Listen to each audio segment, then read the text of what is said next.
So this is going to be a very, very important theorem in high frequency analysis. We have not studied this theorem in circuit theory or the basic electrical engineering subject, whatever you have learned, because this theorem is not always being used.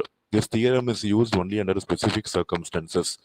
Okay, so Miller's theorem is predominantly seen in high frequency analysis of any device. Okay, so what Miller's theorem states is, assume if you have an impedance which is connected between input and output of a network, then I can redraw that impedance into one impedance in the input side and one impedance at the output side.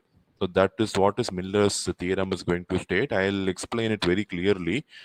So you can see here, this is a two-port network. You have an input port and you have an output port. This is going to be V1 is my input voltage and V2 is my output voltage.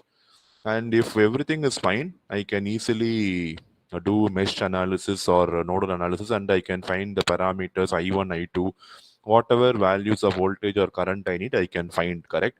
But see, one problem the circuit is having is, there is one component which is connecting the input and output. Can you say what is that component?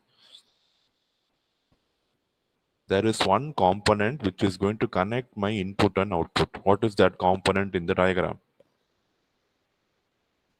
What is that component in the diagram? It is this component Z. They see they have drawn a resistance and they have put Z. So don't think that it is contradictory. This Z can be a resistor. This Z can be an inductor. This Z can be a capacitor. Z can be anything.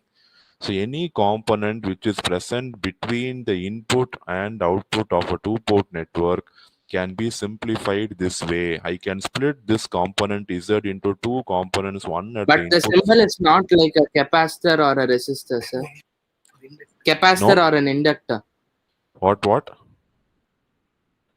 I am not able to get you. Symbol is not like a capacitor or inductor, sir. That's why I said mostly resistance will come, and in case if L and C comes, you have the appropriate symbol will be coming. That's why to generalize everything, they put the symbol as Z. Even inductors and capacitors will have some amount of reactance, right? So that can be considered as a resistance also. So it is commonly put as a resistance and it is Okay, sir. written is Z. So Z indicates it can be an R or it can be an L or it can be a C. So depending on the network and whatever component is there, you can use the appropriate symbols. Okay. So I'm going to split this component into one component in the input side, one component in the output side, and both are going to be